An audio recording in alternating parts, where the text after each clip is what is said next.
Aaron Hale woke to pressure. Not pain, not danger. Just weight, solid, unmoving weight pressing down on his chest and pinning him to the narrow bunk. His first thought was simple and slow, the way thoughts were when sleep still clung to the mind. Gravity problem. His second thought came faster. Ship problem. Aaron opened his eyes. The emergency lights were on, casting the crew quarters in a dim red glow. Above him loomed a silhouette that very much did not belong to a gravity malfunction. Two glowing amber eyes stared down at him, unblinking, set in a face shaped by angles instead of curves. Smooth, slate-gray skin caught the light like stone warmed by fire.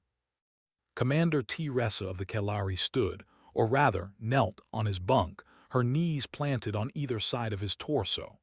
One clawed hand pressed flat against his chest, steady and firm, as if she were holding him in place to keep him from drifting away. Aaron blinked. She did not move. For a full 3 seconds neither of them spoke. Then Aaron cleared his throat. He said. Good morning. Teresa tilted her head a fraction to the left. The motion was sharp and precise, like a machine adjusting its angle. Lieutenant Hale, she said. Her voice was calm, deep, and perfectly controlled.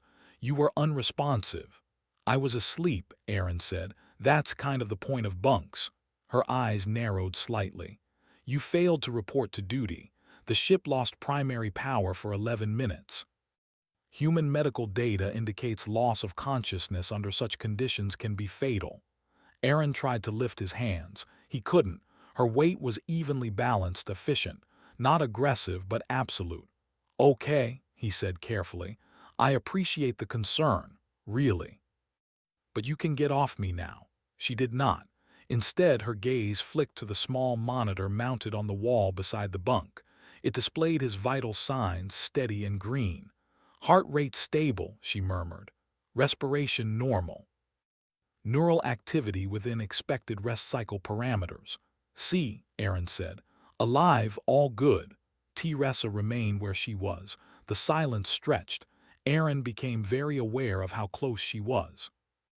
The Kelari were taller than humans, heavier too, built for high-gravity worlds with dense atmospheres. Even kneeling, she dominated the small space.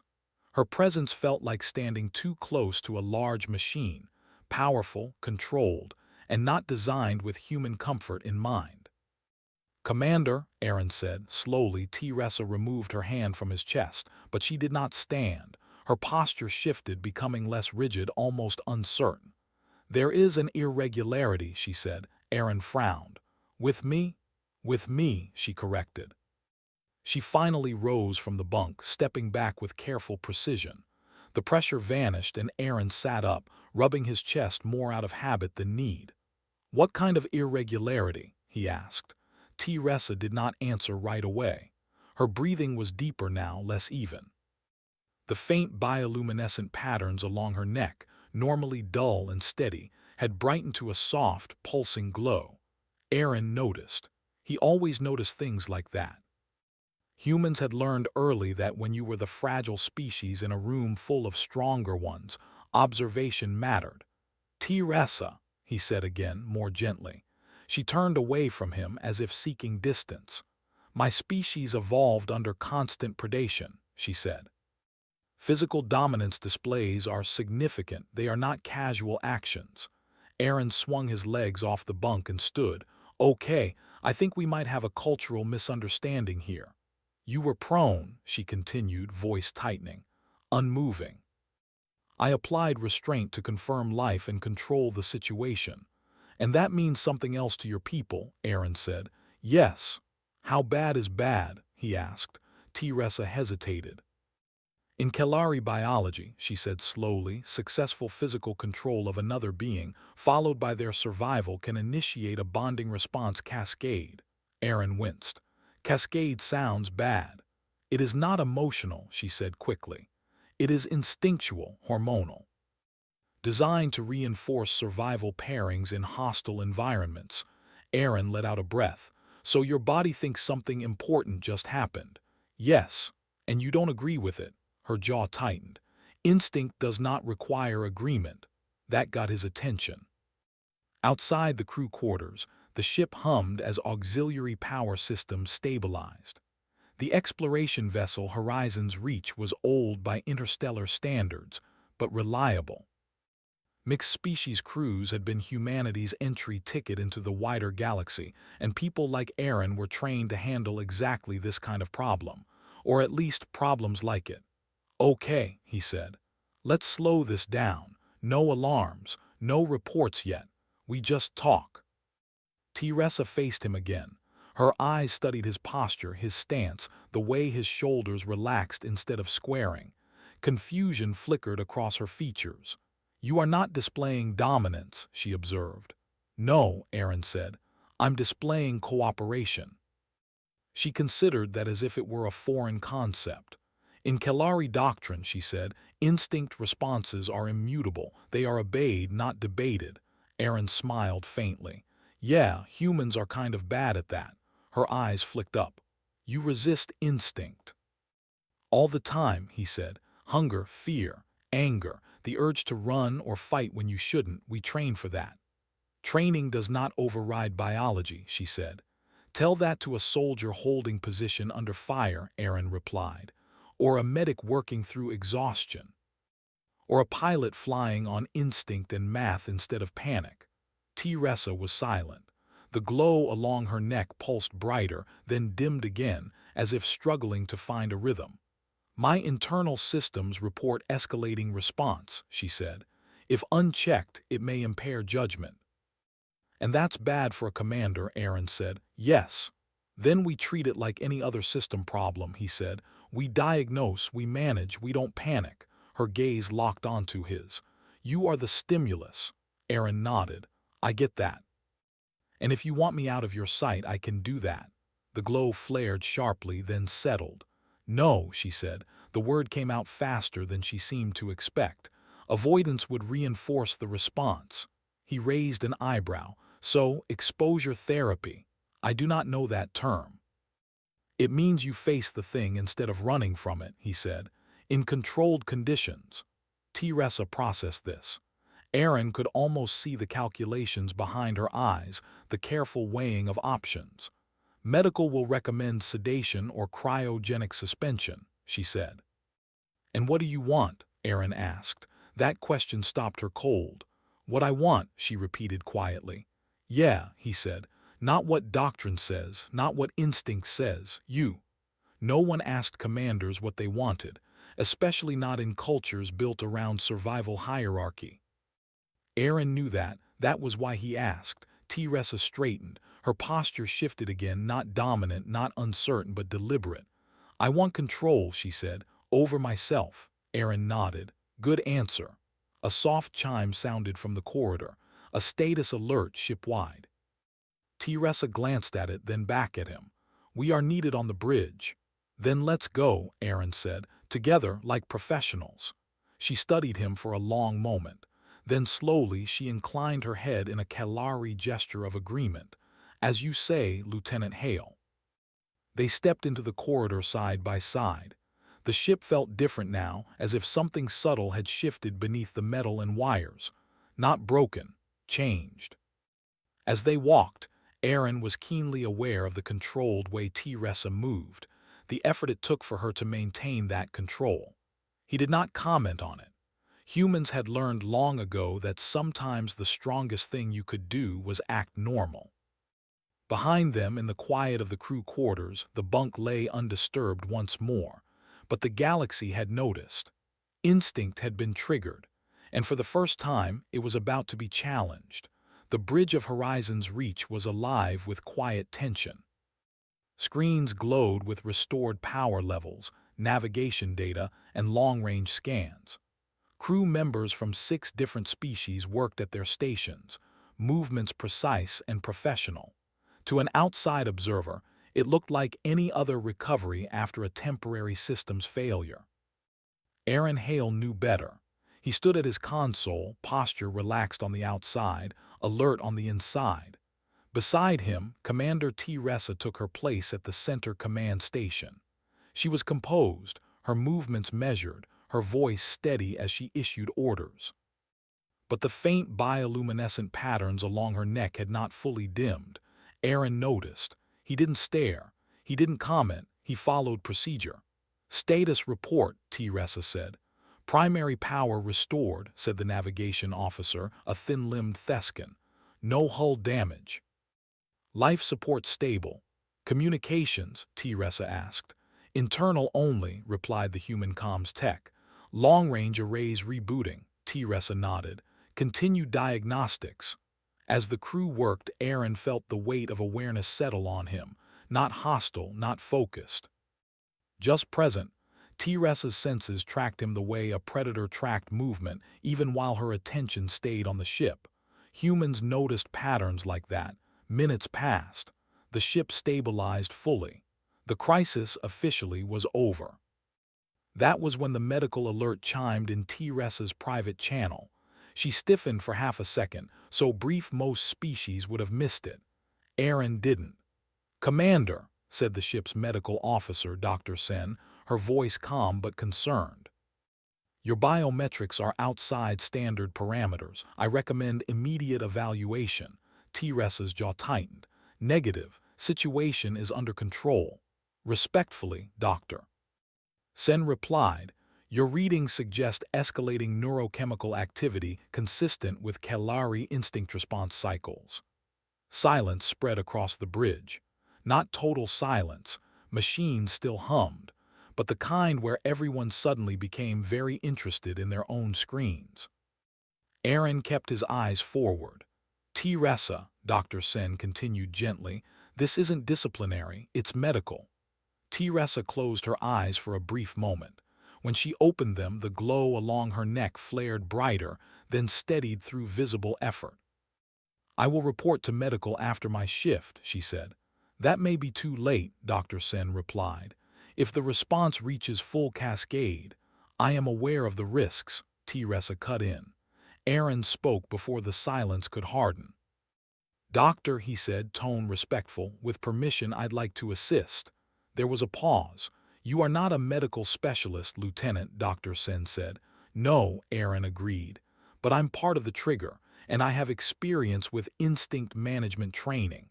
Another pause. "Commander," Dr. Sen asked. Teresa looked at Aaron. Really looked this time, not as an officer, not as a variable, as a person. "Granted," she said. The bridge exhaled. Medical was quiet when they arrived. White lights, smooth surfaces, and the faint scent of antiseptic recycled air. Dr. Sen waited near a diagnostic bed, tablet in hand. "Teresa," she said, "please lie down." Teresa hesitated. Aaron noticed her claws flex slightly, a stress response. "Doctor," he said softly, "may I suggest we keep this non-restrictive?" Dr. Sen raised an eyebrow. "Explain." "For her species, restraint reinforces dominance response patterns," Aaron said. "That could make things worse." Dr. Sen considered, then nodded. "Very well." "Sit, Commander, no restraints." Teresa lowered herself onto the edge of the bed, posture rigid. Sensors activated. Data scrolled across Dr. Sen's screen.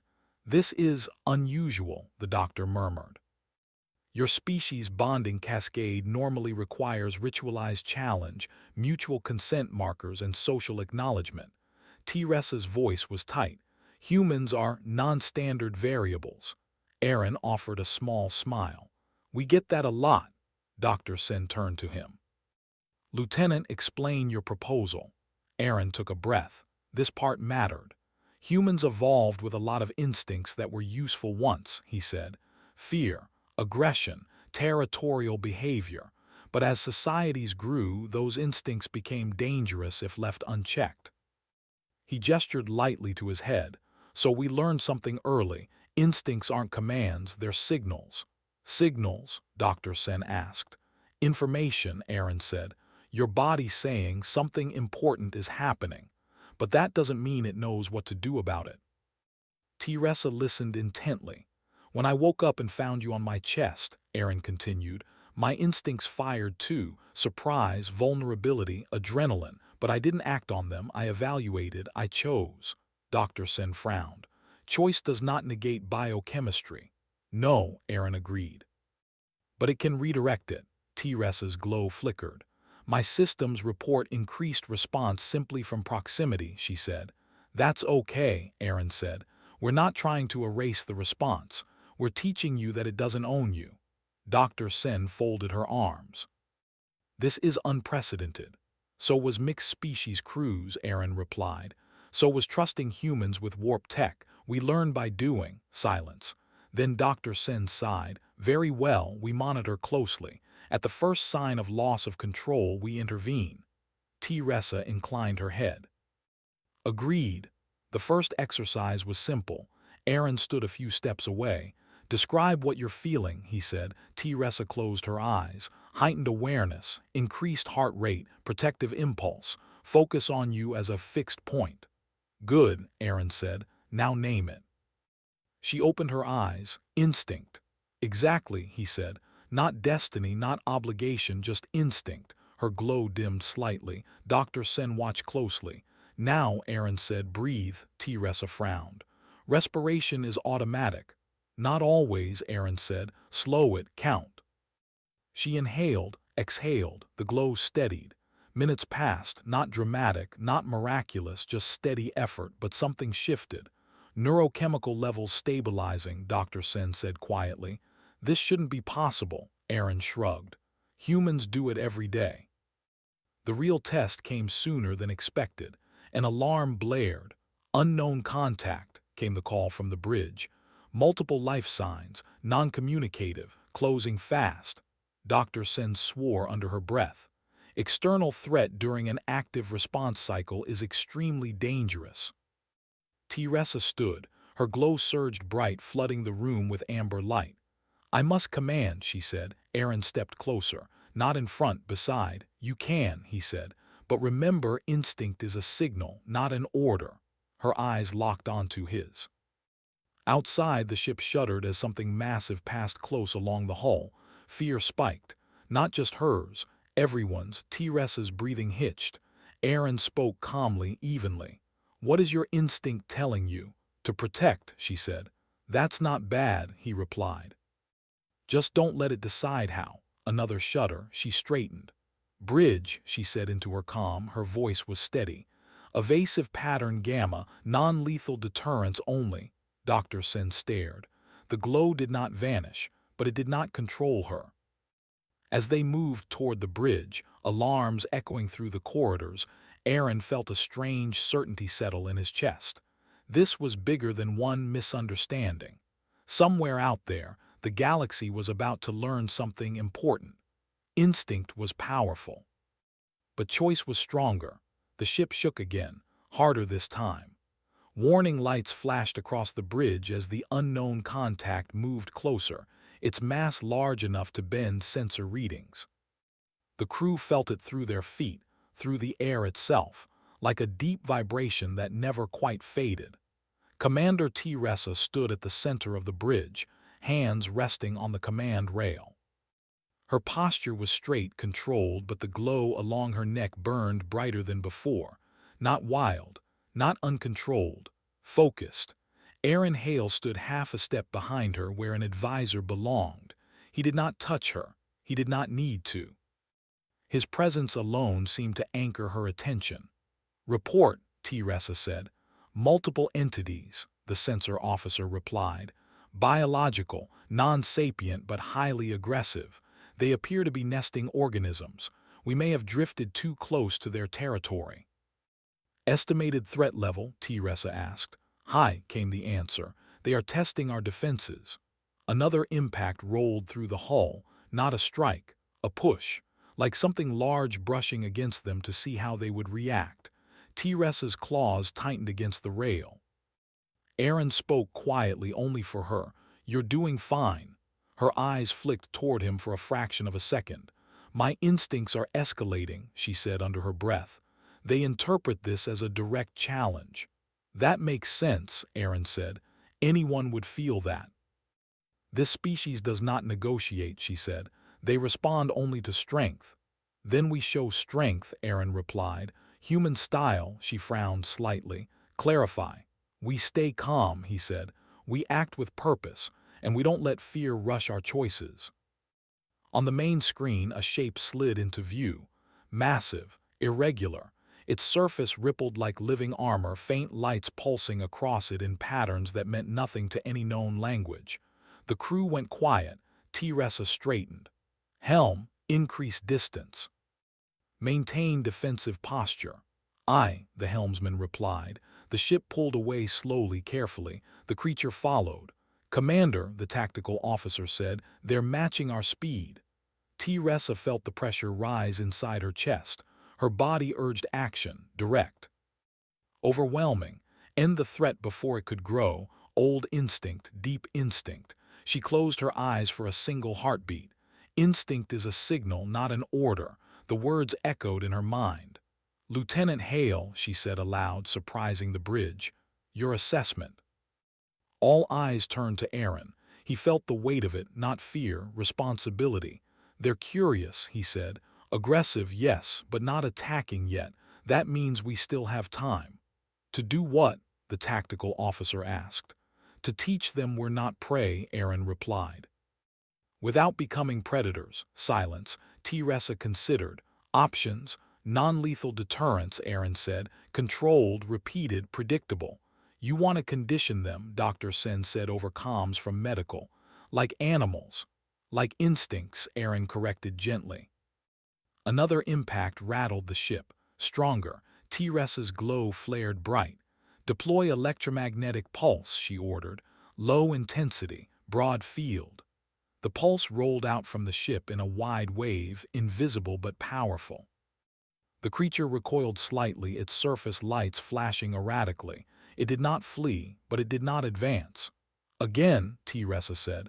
Same strength, the pulse repeated. The creature shifted its path, circling now instead of pressing forward. Aaron watched the data. Patterns forming, responses changing. They're learning, he said. So are you, T-Ressa replied. The battle did not escalate. That was the strangest part. For nearly an hour, the ship and the creatures moved in a careful dance. Each time the organisms pressed too close, the ship responded with the same measured deterrent. No anger, no variation, just consistency. Slowly, the pressure eased. Finally, the creatures withdrew, fading back into the dark between stars. The bridge let out a collective breath. We're clear, the sensor officer said. They're retreating. T-Ressa remained still for a long moment. Then slowly the glow along her neck dimmed to its normal state. Not gone, controlled. Well done, she said to the crew. Stand down from alert. As the bridge returned to normal operations, T-Ressa turned to Aaron. You guided me, she said. Not an accusation, an observation. You guided yourself, he replied. I just reminded you that you could. She studied him.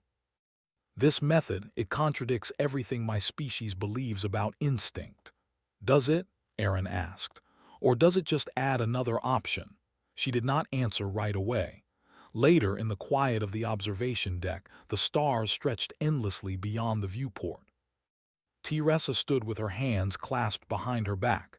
Aaron leaned against the railing nearby, careful to keep space. My people believe instinct is sacred, she said. It kept us alive when logic failed. It probably still does, Aaron said. Yes, she agreed. But today, instinct alone would have driven me to excessive force, possibly to our destruction. She turned to face him. Humans live with constant internal conflict, do they not? Aaron smiled faintly. All the time. And yet you function. Most days, he said. Her glow pulsed softly, thoughtful rather than reactive. If my superiors learn of this, she said, they will not approve. Change rarely gets approval first, Aaron said. She looked back out at the stars. If this training were formalized, taught, it could alter Kalari command doctrine. That scares you, he said. Yes, she admitted. And yet, the idea of surrendering control to instinct now scares me more. She faced him fully. I want to continue, she said. This training. This human method, Aaron nodded. Then we'll take it slow, no forcing, no shortcuts. A chime sounded softly from T-Ressa's personal console, an incoming message. High priority. She read it, expression tightening. What is it? Aaron asked. "Command," she said. "They detected the biological surge during the incident. They are ordering an immediate review." "That was fast," Aaron muttered. "They recommend cryogenic suspension until arrival at the nearest Kalari outpost," she said. "For safety," Aaron frowned. "That could undo everything." "Yes," she said quietly, "and it would confirm their belief that instinct cannot be managed, only suppressed." She looked at him. "What would humans do?" He thought for a moment. "They'd argue," he said. "They'd document results. They'd prove it works. And if command refuses to listen," Aaron met her gaze, "then they'd show results in the field." Another silence stretched between them, not awkward, heavy with possibility. "You are suggesting defiance," she said. "I'm suggesting responsibility," he replied. "You handled a threat without loss of life. That matters." Teresa straightened, decision settling into her posture like armor. "Then I will not enter suspension," she said. "I will answer their summons awake." Aaron let out a slow breath. "That's a big step." "For my species," she said, "so is questioning instinct." Outside the viewport, the stars burned steadily. Somewhere beyond them, traditions waited. And for the first time, they were about to be challenged, not by force but by control. The message from Kalari Command arrived sooner than expected. It was not angry. That would have been easier. It was cold. Commander Teresa stood on the bridge as the holographic transmission stabilized. Three figures appeared, tall and imposing, their markings indicating senior rank. Their posture alone carried authority built over centuries of survival law. "Commander Teresa," said the central figure, "your biological readings indicate an unresolved bonding response cascade." "I am aware," Teresa replied evenly. "You were ordered to enter cryogenic suspension," another voice said. "You did not comply." "I did not," Teresa said. A pause followed, not silence, evaluation. "You endangered your crew," the first figure said. "Your judgment was compromised." Aaron stood off to the side, officially invisible. Unofficially, he was the reason this conversation existed. "With respect," Teresa said, "my judgment was tested under active threat conditions. The crew survived. No lethal force was used. The ship remains operational." "That is not the metric," the second figure replied. "Instinct violation is." Teresa felt the familiar pressure rise again. The urge to submit, to accept hierarchy, to yield control and let doctrine decide. Instinct whispered that resistance meant exile, or worse. She breathed. Slow, counted. "Instinct is a signal, not an order." "My instincts were active," she said. "They were not in control." "That distinction is meaningless," said the third figure. Aaron stepped forward before Teresa could stop him. "With respect," he said calmly, "it's the most meaningful distinction humans ever learned." The figures turned their gaze on him. "A human speaks out of turn," one said. "He speaks with my permission," Teresa said, her voice firm. The central figure studied Aaron. "You are the trigger." "Yes," Aaron said, "and also the mitigation." "Explain," the figure demanded. Aaron did not argue emotionally. He did not raise his voice. He did what humans had always done when facing something bigger than them. He explained. He spoke of training, of pilots flying through fear, of soldiers holding lines not because instinct told them to, but because choice did, of doctors working through exhaustion, of parents protecting children even when terror screamed at them to flee. "Instinct kept us alive once," Aaron said, "but it almost destroyed us too. We survived by learning when not to listen to it." "That is weakness," one figure said. Aaron shook his head. "No, it's discipline." The transmission went silent again. Teresa's glow pulsed, uncertain but contained. "You claim control over instinct is possible," the central figure said at last. "Prove it." Before anyone could respond, the ship shuddered violently.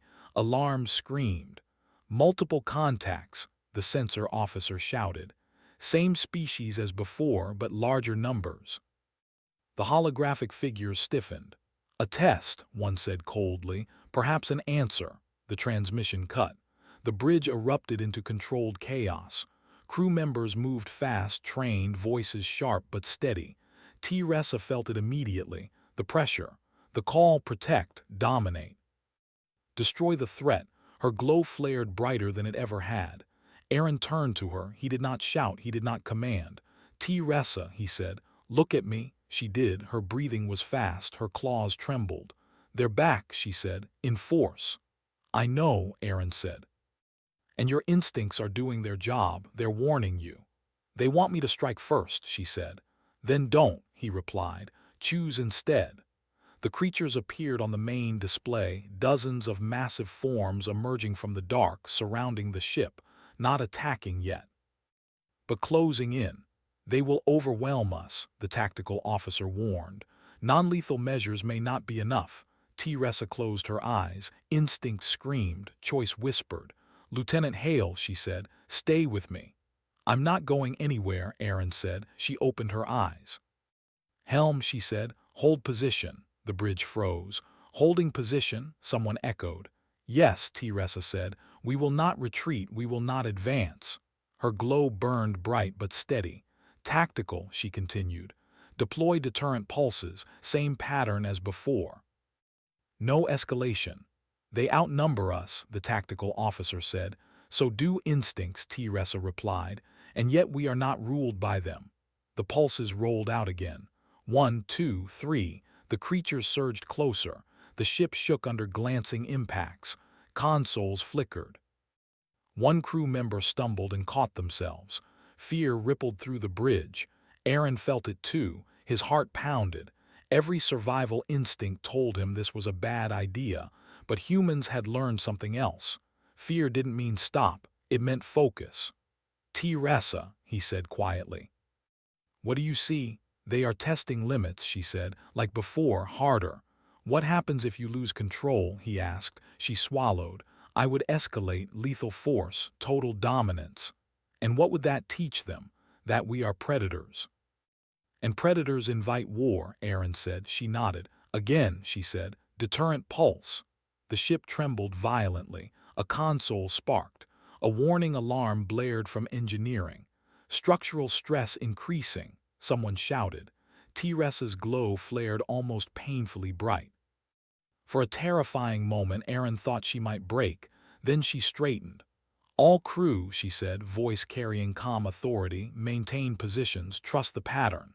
Her voice did something remarkable. It steadied the bridge. The crew breathed, worked, trusted. The pulses continued. Slowly, almost imperceptibly, the creatures' movements changed. Their circling widened. Their impacts softened. They're adjusting, the sensor officer said, awe in their voice. They're learning boundaries, Aaron said.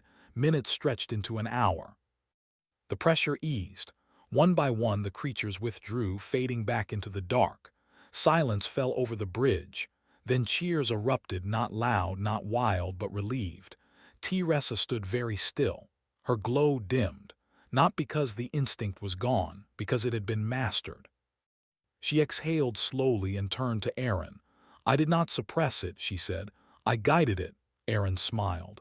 That's the difference. The transmission reappeared without warning.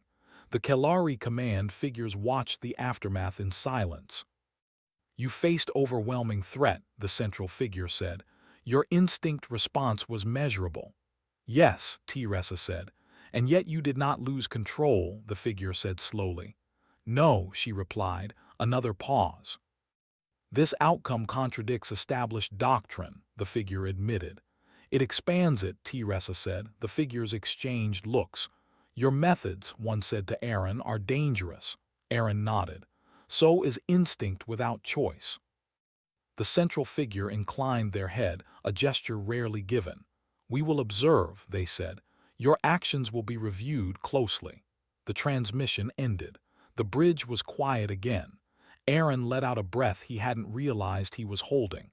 Teresa turned to him. My species may never fully accept this, she said. They don't have to, Aaron replied, not all at once. She looked around at her crew, alive, steady, trusting. But some will, she said. Yes, Aaron agreed.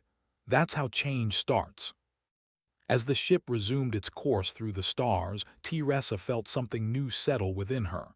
Not instinct, not defiance, confidence. And somewhere beyond the hull, the galaxy had just seen something rare, a predator species that chose restraint and survived because of it. The stars outside Horizon's reach looked the same as they always had, cold, distant, silent. But for the crew aboard the ship, everything felt different. Commander Teresa stood alone in the command chamber, reviewing the final report she would send to Kalari High Command. Her posture was calm, her breathing steady. The faint glow along her neck was present but quiet, like a controlled flame instead of a wildfire. She paused before transmitting. For most of her life, this moment would have ended only one way: instinct detected, doctrine applied, individual removed for the safety of the whole. But now there was another path. Behind her, the doors opened softly. Aaron Hale stepped inside. "You wanted to see me?" he asked. "Yes," Teresa said, turning to face him. "I am about to submit my final report." "And?" Aaron asked. "And once it is sent," she said, "there will be no reversal." Aaron nodded. "Change usually works that way." She studied him for a moment. The human who had triggered an instinct her species feared and then helped her master it. "You are aware," she said, "that my command career may end." Aaron shrugged lightly. "Or it may begin something bigger." "That is an optimistic assessment," she said. "Humans survive on optimism," he replied. "Sometimes it's all we've got." She looked back at the console. Her claws hovered just above the activation surface. "My people believe leaders are those who best embody instinct," she said. "I am about to tell them leaders should rise above it." Aaron said nothing. He knew this wasn't his moment. Teresa activated the transmission. The report was simple: no emotion, no challenge, just facts. 2 encounters with hostile non-sapient life. Measured response. No loss of life. No escalation. Active instinct response detected and managed without suppression or sedation.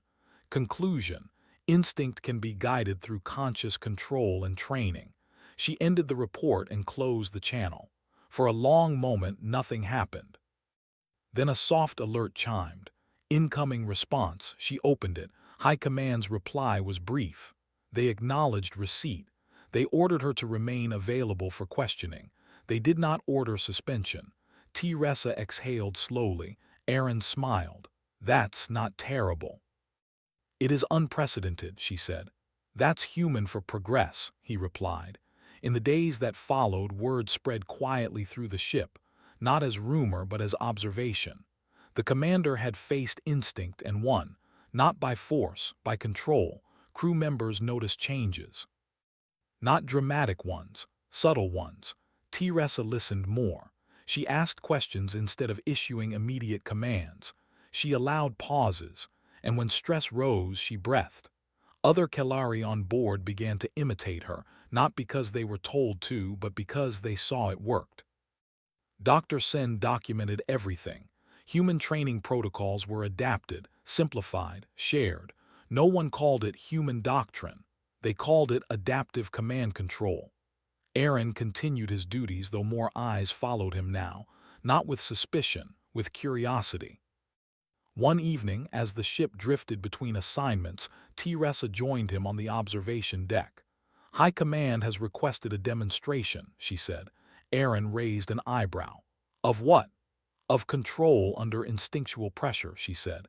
"They are sending an evaluation team." "On board?" Aaron asked. "Yes." "That's brave of them," he said. "They believe they are observing," Teresa replied. "They may end up participating." Aaron chuckled softly. "That's how it always starts." The evaluation team arrived 3 days later. They were careful, formal. Guarded, they watched simulations, reviewed data, asked precise questions, and then inevitably they pushed. They introduced stressors, artificial threats, command challenges. They watched Teresa closely. Her instincts activated. They always did. But she did not lose control. She acknowledged the response, named it, redirected it each time. Finally, one of the evaluators spoke. This level of control, they said, requires constant effort. Yes, Teresa replied. That effort could fail, the evaluator said. Yes, she agreed. Then why pursue it? They asked. Teresa did not look at Aaron when she answered. Because surrendering control guarantees failure, she said. The evaluators left without giving judgment, but they did not issue condemnation either. Weeks later, a directive came. Optional human-style instinct management training was approved for joint crews. Optional, it was enough. The galaxy did not change overnight, but something shifted. Humans were no longer seen only as fragile, unpredictable newcomers. They were studied, not for their weapons, but for their minds. On Horizon's Reach, life went on, exploration, mapping, quiet moments between stars. One day, as the ship prepared for another long jump, Teresa called Aaron to the bridge. "There is a message," she said, "from Kellari Command, personal." She handed him the data slate. It was short. They were assigning a Kellari observer to study human training methods on Earth. Aaron looked up, surprised. "That's big." "Yes," Teresa said. "They want to understand where this ability comes from." He smiled. "They might not like the answer." "And what is that?" she asked. "We don't come from safe worlds," Aaron said. "We come from a place where instincts helped, but never enough." Teresa considered that. "You turned weakness into strength," she said. "We didn't have a choice," he replied. She looked out at the stars. "Perhaps," she said, "choice is the greatest strength of all." As the ship jumped to warp, light stretched and folded around them. Instinct still existed. Fear still existed. Conflict still existed. But now the galaxy knew something new. Humans were not defined by what they felt. They were defined by what they chose. And that knowledge, quiet, steady, and impossible to ignore, spread farther than any weapon ever could.